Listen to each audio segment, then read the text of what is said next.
Do you believe in coincidence or fate? Today's video will examine some of the most uncanny and strange coincidences in history. But, before I get into it, I'd like to remind those that are new to the channel that if they like content surrounding the weird, scary, and mysterious, to please be sure to like and subscribe, as it really helps the channel grow and it lets me know what type of content people want to see. For those of you who did, and for returning viewers, I'd like to appreciate you now for your support. Thanks. And now, without further delay, enjoy these spooky coincidences.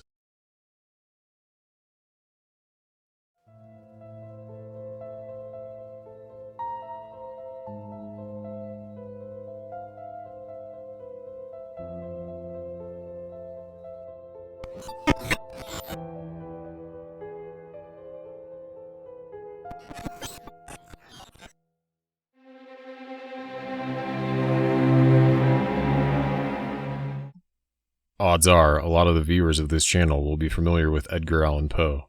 He was a central figure in American Romanticism and one of the first authors to adopt the short story format. He was born in 1809 and produced over 70 works in his 40 years of life. One of those works, which would go on to be his only full-length novel, was the narrative of Arthur Gordon Pym of Nantucket.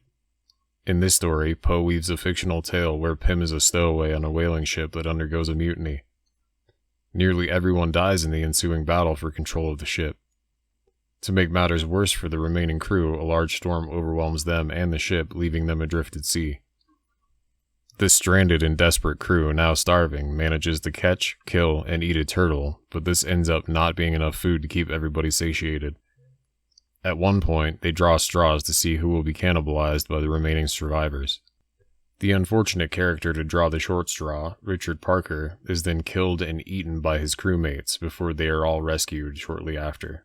The story was published in 1838. In 1884, 46 years after that story was published and after Poe's death, a ship called the Mignonette departed from England to Australia.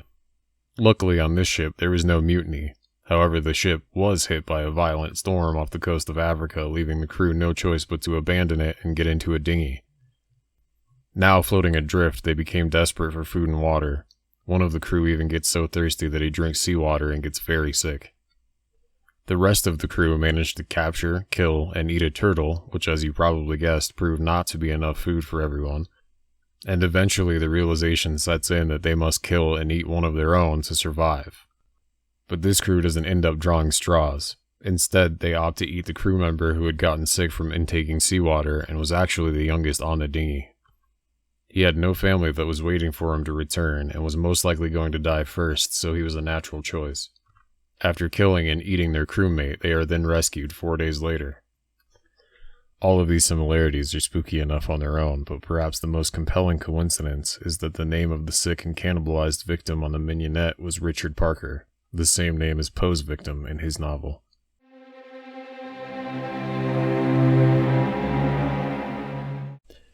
In 1898, Morgan Robertson wrote a novella by the name of Futility. In it, a modern marvel of man's engineering skills would be the central fixation and location for the story. A ship called the Titan would be described in the story as unsinkable and the largest ship ever made by man. The tale would go on to chronicle the story of a recovering alcoholic captain that would collide with an iceberg and it would cause massive loss of life. Most of you can guess where this is going. In 1912, 14 years after Robertson's novella, construction would be completed on the Titanic. It was an 882-foot-long luxury liner, and at the time it was the height of man's shipmaking abilities. It too was famously described as unsinkable and would ironically sink on its maiden voyage from England to New York City. More than 1,500 people lost their lives in the tragedy. The massive loss of life was in a large part due to the makers of the ship being so confident that the ship was next to unsinkable that they therefore opted to put only 20 lifeboats on it. There were so many similarities in Robertson's story that he would later have to insist multiple times that he was not a clairvoyant. In yet another coincidence surrounding the tragedy, at the same time as the Titanic was setting sail on its doomed journey, Popular Mechanics published a short story that was penned by Thornton Jenkins under the pseudonym Maine Clue Garnet. His story would tell the tale of an 800-foot luxury liner that was traveling from England to New York City, how it would collide with an iceberg, and how casualties would be higher than normal due to a shortage of lifeboats. In both the fictional tale and the real-life report from the Titanic, both ships were traveling at 22.5 knots when they struck an iceberg. News of the tragedy appeared next to the fictional tale in newsstands. One other strange coincidence would haunt the tragedy as well. 26 years before the Titanic sank, a British author and journalist, W.T. Stead, published a fictional tale called The Sinking of a Modern Liner. In this story, the ship was traveling between England and New York City when it sank. And again, a shortage of lifeboats would be identified as the main factor leading to deaths. In an even more unlikely turn of events, the author, W.T. Stead, was on board the actual Titanic and died in the bitterly cold water after it sank.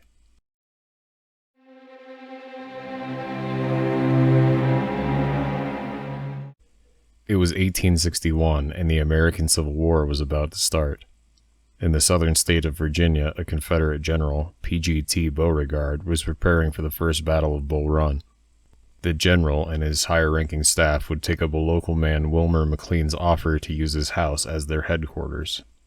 As they were sitting down to dinner, a Union cannonball would smash through the kitchen of the house in an attempt to kill the high-ranking officers. It would be one of, if not the first actual shot fired in the official war. Needless to say, McLean was less than thrilled that his house was ruined in the attack and subsequent battles, and decided to move his family further from the front lines of the war. He opted to move them to a cottage in the then-safe Appomattox County.